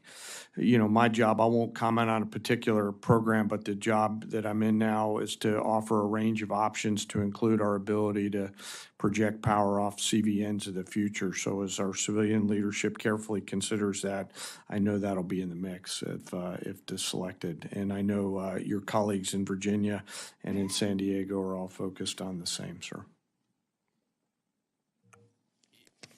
They're going to have similar capabilities, but I think as we switch to the Indo-PACOM region, that as we talk about first, second, third island chains, which for most of the American people doesn't really mean that much, but the ability to have a moving airfield in the Indo-PACOM when we know that the Chinese, our peer adversary, have a number of hypersonic weapons that are going to be aimed at fixed points, such as islands where our forces are. It's just extremely important that we recognize that that a moving aircraft carrier with unique capabilities, which obviously can't be addressed in a place like this, that can shoot from outside the range of the capabilities of our adversaries is extremely important.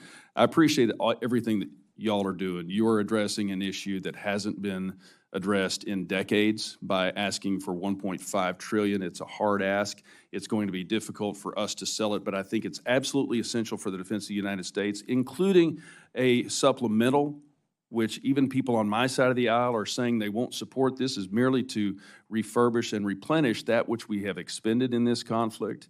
It's absolutely essential for the defense of the United States, and the Chinese are watching. So thank you for all three of you and everybody in the room that works in this department. Thank you for what you do. I yield back. Thank you, gentlemen. Mr. Morelli. Thank you, Mr. Chairman. I appreciate this hearing, and thank you all for being here and for testifying. I just wanted to make a general observation, first of all. I do get the sense that sometimes people think that critical questions are unpatriotic, weak, or defeatist. I just want to say for the record, I don't think that's the truth. I think it's the opposite. And I appreciate, General Kane, you've mentioned civilian leadership and civilian control a number of times in your testimony this morning. We're the Congress. Civilian control that you have talked about begins and ends here, and that's the way the founders put in Article 1 responsibility for funding and for declarations of war are with the United States Congress. So I want to just mention that because I hear it all the time.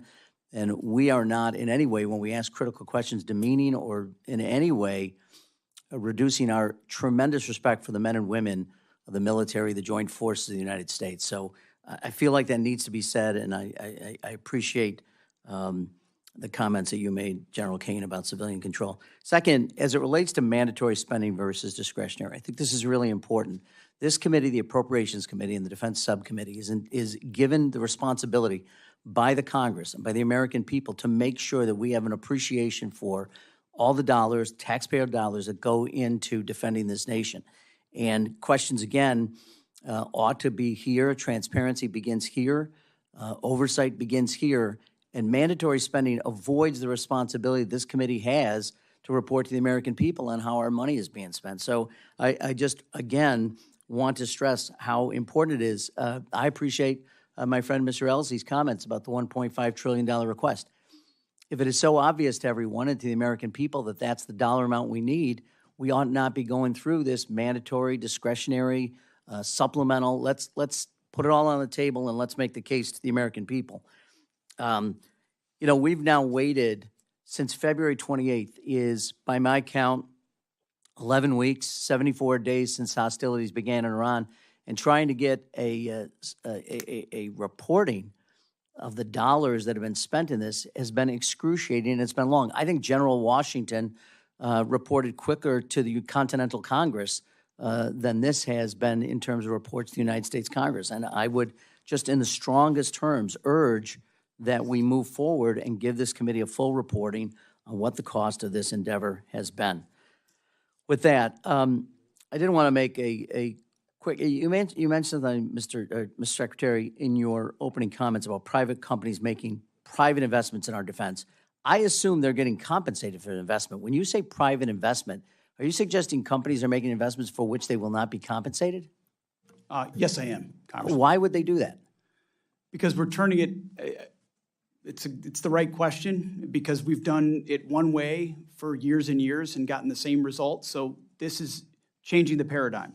Companies now know we're going to give them orders for 5 to 7 years on exquisite munitions in exchange for them paying for capitalization of their own plants. We used to pay for them to build their plants and then buy the munitions from them. So now, because they know they got consistent income. But they are, no, I appreciate what you're saying. They're upfronting the costs. The primes are now paying for their own plants and equipment. That is a brand new paradigm. The taxpayer's not paying for it. That's $50 billion of value that you don't have to appropriate because the companies are paying for it themselves. And the companies will not get compensated. They're going to make that as a charitable contribution to the United States government. Their compensation is long lead times of munitions that they will produce and we will pay for in the future, but we don't have to build the factory. All right, just to be clear. This is how private business reclaiming my works. time. They I just want to be clear. Wait, build their Mr. own Secretary, factories. I appreciate what you're saying, but let's not, let's be honest. They're going to get compensated. Look, I'm for that, and I appreciate what you're saying in terms of lead time and dependability and reliability of funding, but let's be clear. I want to switch topics if I can for a second. There's been much reported about the president's trip to China, and I appreciate, again, my colleagues who have raised Indo-PACOM and its defense. There are weapons sales which have been on hold that the president has not authorized to Taiwan, and I wonder if you could give me an update, either Mr. Secretary or General Kane, on what the status of those weapon sales are at this point. I just want to say that the primes will be paying for those factories out of their own pocket, not the department's money or the taxpayers' money, which is a sea change, which is why I think this budget They're going to get a return on their investment, which, by the way, this is America. We welcome a return on investment. Yes, I understand, but they're not paying for it out of their pocket and not getting compensated. But anyway, could you answer my question about Taiwan? Buildings cost money, and if we're giving them $2 billion to build the factory, that's taxpayer money. If they're using it out of their own hide, that's $2 billion saved for the American people that then we can appropriate toward munitions that we pay for in the future. I know it's difficult to grasp. It's not but difficult what happens to grasp, when businessmen take control of a it's, department. It's a different way of getting to the same place. You're going to pay for it, the United States. And look, we ought to. They're building things for us. But to suggest that somehow they're making an investment that they're not going to get compensated through sales is just...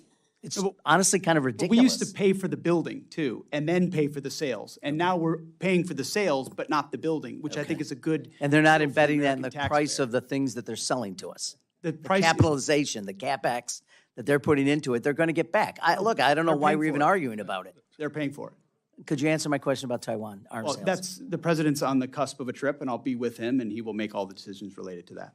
I think the gentleman's time has expired. Make a quick point. There is a change. The industrial base is putting money at risk with the expectation of orders, but there is no guarantee if, in fact, that particular product that they may make is not met or meet the standards in which we want to acquire it. And that is a significant change in what we've done in the past. Mr. Fleischman. Thank you, Mr. Chairman, and thank you, Secretary. I commend those changes and the innovation. To everyone on this panel, thank you for a job well done. Thank you for what you're doing for our country. This is truly incredible. So let me start with that. As chairman of the Energy and Water Subcommittee, I'm going to take a little bit different approach. I'm deeply involved in the recapitalization and modernization of our nation's nuclear deterrent. As we are recapitalizing the entire strategic nuclear arsenal, I remain concerned about the lack of options lower on the escalation ladder available to the president. In theater, non-strategic nuclear weapons have remained essential to the credibility of our extended deterrent commitment to NATO. I've got a couple of questions to ask, but I'm going to ask General Kane and Secretary Hegseth. What is your assessment of our non-strategic nuclear capability gaps in the Indo-Pacific and elsewhere? What additional tactical nuclear capabilities beyond SLCM-N should we consider that would be most useful for reassuring allies, deterring our adversaries, and providing combatant commands and usual options in the worst-case event of a conflict? We're, as you know, we're making a $2 billion investment, and you mentioned SLCM-N in FY26, so we're investing in that. But I would say that a lot of that discussion would be classified given O plans in the Indo-Pacific. But Admiral Paparo, I would say there's no COCOM commander we have regular feedback with on what dilemmas we might need to create for an adversary than Admiral Paparo and Indo-PACOM, to include everything that would deter any level of aggression. So I think there's a lot of sensitivity on this topic that doesn't lend itself to this environment, but very much so we're looking at all options. Thank you, and I would also commend the Admiral Paparo. I mean, they're doing incredible work. Yes, sir, General? Sir, I was just acknowledging the Secretary's comment about what forum we're in here today. You know, all three, and I appreciate the Congress's leadership, all three legs of the triad are undergoing modernization and all require that, and we're grateful for the assistance from the Congress. It's a bedrock to deterrence around the world and one that we want to maintain our focus on. I'll probably leave it at that and can come back if there's follow-up questions. Thank you, and I would assure you, gentlemen, that in the Energy and Water bill, which funds this, we will certainly address that in a very robust way, as I think the administration has, so I thank you all. As most of you know, in that bill, I'm probably the nation's strongest proponent, supporter of nuclear power in Congress. Nuclear propulsion has long provided a great United States Navy with significant operational advantages. There's been tremendous progress within your department accelerating the adoption of nuclear energy as a means of providing resilient and long-duration power generation for military installations and forward operations. I'm excited about the Army's Janus program, and the Air Force just announced the first 2 air bases to receive microreactors. My question, gentlemen, is can you walk us through how the department is thinking about the role of nuclear power across the joint force, including naval propulsion and the use of advanced reactors for base and expeditionary power? What operational advantage did you see these technologies providing, particularly in the Indo-Pacific, and what can we be doing to accelerate and expand these efforts? In both incredibly important capabilities, microreactors and propulsion, whether you're looking at survivability, sustainability of basing and mobility within basing, and the expectation in the homeland or abroad that the lights are on and we can operate even if it's a contested environment. And then there's just no doubt you can't beat nuclear propulsion, especially as we've refined it over time. So I appreciate your efforts, and I think in this department you'll find a friend in ensuring we maximize that. Thank you, Mr. Secretary. General? Sir, I'll just say that the Joint Staff has collaborated and continues to do so with all the combatant commands and services, the Secretary's team and office on OSW and the Congress to make sure that we're looking at the range of energy requirements that we're going to have and that we move from, frankly, in some cases, a reactive posture, no reaction into your nuclear point, but to a more proactive stance around how we're going to ensure energy sustainability in a range of situations that we could face. So we appreciate the chance to comment. Thank you, General. And again, once again, I begin with profound thanks. I will end that way to all of y'all. I yield back. Thank you. Thanks, gentlemen. Mr. Joyce. Thank you, Chairman. Thank you all for being here in Defense Secretary, War Secretary, excuse me, Hegseth. Godspeed on that project of changing our procurement process. America's at its finest when capitalism and capital markets allow free competition, and you get to purchase the best of all those ideas out there. Speaking of which, in June 2025, Ukraine's Operation Spiderweb, if you're familiar with it, destroyed and damaged dozens of Russian aircraft on the ground using low-cost, covertly infiltrated drones, demonstrated military installations are vulnerable to asymmetric drone attacks at a fraction of the conventional strike costs. What steps is the department taking to protect our military bases from covert drone attacks, and do you need additional funding to safeguard those assets? Well, I appreciate the question, and it's the battlefield trend, well, one of a handful that we are most closely tracking and investing in. $54 billion in defense autonomous warfare, recognition that every aspect of how we fight will be affected by technology and techniques and tactics like that one. And every environment more contested than it's ever been, and the ability to both go on offense and defense in that environment has to be something we're not just at parity with, but ahead of adversaries to ensure that we can create the kind of advantages we're used to having. And that's our job, is to ensure that we're looking around the corner. And so this investment in this budget, I don't know what it was, Jay, in FY26, but it was a small fraction of $54 billion. And we're even looking at DOG and metamorphosizing it, whether it's a joint task force into a sub-unified command. We're elevating this so we can push it through the services and ensure that it's not just something we do in an exquisite way, but it's how we fight at every echelon through the services. And that budget number is a reflection of that. Well, you're getting attacked on a lot of fronts, Secretary Hegseth. Can I just follow up? Would that be okay? One thing that I appreciate the partnership with the Congress on is, as we evolve from the warfighting mix that we have right now, the cost of precision and the cost of range is coming down. And so as we look at this budget, we look at the mix of capabilities that we're going to have. We talk about the agility in the defense industrial base and the national industrial base, the flexibility that we as teammates are going to have to ensure that we're not buying behind the technology development curve, but we're buying in front of it, is something that we look in the joint force to partner with, obviously OSW, but also the Congress on this as technology moves really fast. Thank you. No problem, sir. I just want to touch another angle that we're getting attacked at, unfortunately, and that's the cyber threats from adversaries like China, Russia, Iran, and criminal organizations, which continue to grow. The department's ability to defend critical networks and support their military operations depends on a strong and ready cyber workforce across all the services. At the same time, unfortunately, you're competing with the private sector, which can make recruiting and retaining qualified cyber personnel challenging. Can you give us an assessment of where the department's cyber workforce stands today and what investments Congress can make to help you make that better? Appreciate that question. $20 billion in cyber, offense and defense.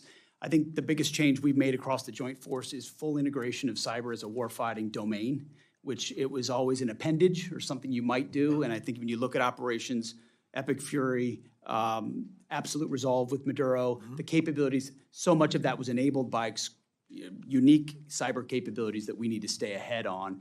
And so this, recognizing future adversaries could have more capabilities and more sophistication, both on offense and defense, this funds it properly. And I think we put a commander in charge there who's in General Rudd, who is infusing a warfighting mindset into that place and ensuring we're competing not just inside the military, but also for the best civilian talent to come into cybercom as well. Quite important. And Secretary Hegseth, I hate to keep picking on you, but the Collaborative Combat Aircraft Program is one of the department's most significant investments in this next generation autonomous power. Can you discuss how the department is approaching the integration of these autonomous aircraft alongside crewed platforms and how the program fits in your broader effort to field affordable mass and strengthen deterrence in the Indo-Pacific? I can share some of it, but not all of it, because a lot of that is classified, but it is part of the future of how we will fight and a way in which we plan to stay far ahead of adversaries and create more dilemmas for them than I think they even imagine today. Thank you very much. I yield back, Mr. Chairman. Thank the gentleman. I recognize Ms. McCollum for any closing comments. Thank you, Mr. Chairman. I'll be submitting some questions for the record on behalf of Representative Capter. Last year, the President requested the first $1 trillion defense budget. Congress provided over $150 billion in reconciliation and $903 billion in discretionary spending. I continue, and I think you heard from many of us up here that mandatory funding for defense is not a great idea. We should avoid it at all costs. The budget request for this upcoming fiscal year has grown to $1.5 trillion. It's a 50% increase. But the department doesn't seem to have enough to cover its budget holes here in the department. I'm going to give you two examples. One is reprogramming. Just the National Guard alone has $600 million of reprogramming. None of their missions were budgeted for, and now we're being asked to, now you need to move money around, you're asking us to move money around to cover that. That was money that was approved for other purposes, so it creates a hole. The Army submitted a request to move nearly $1 billion around to fill personnel shortfalls. The Navy has $907 million hole it needs to cover for its personnel. So those are problems, and this is why we want things baked into the base bill. And then when it comes to the supplemental, the Iran war has cost Americans at least now, if I've got it right, Mr. Hurst, $29 billion to date, without a lot of things haven't been accounted for yet. And the department's requesting more money for munitions outside of the base budget. So bottom line, I want your takeaway message to be, I'm deeply concerned that the department can't seem to manage $1 trillion that Congress provided last year. So gentlemen, we need information. We mark our bill up on June 11th. And we need to be able to justify, to do our fiduciary responsibility to the taxpayers, any increased funding that you seek. So we expect the information that we've been asking for on munitions and supplemental requests as soon as possible. I would say by the end of next week. So I thank you all for being here. And Mr. Chairman, we watched some of the other hearings. This is the way especially a hearing should be conducted, especially when it's dealing with international defense, when we ask people to put their lives on the line. I thank everyone for a respectful hearing, but we need the information, Mr. Secretary. I yield back. Thank the gentlelady, and that's something we are going to agree with the other side, is that sooner is better. It makes my job easier, and at the end of the day, it makes your job easier, Mr. Secretary. If we can get the information both on the base budget and on the supplemental. Just as a comment, that Ed Case was making about some of the cost on this thing. I hope the Kuwaitis are going to come up with the money for those 3 F-15s that we lost, and that's a considerable amount of money. But I want to thank the Secretary and the General Kane for answering questions before the subcommittee today. I look forward to continuing to work with you as we move forward with the fiscal year 27 appropriations process, and we can fund the men and women who serve us well in the United States military. With that, we're adjourned.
with this outbreak, or any outbreak with this Andes hantavirus, is that it can take a long time. It's usually between 1 and 6 weeks, but it can, in some circumstances,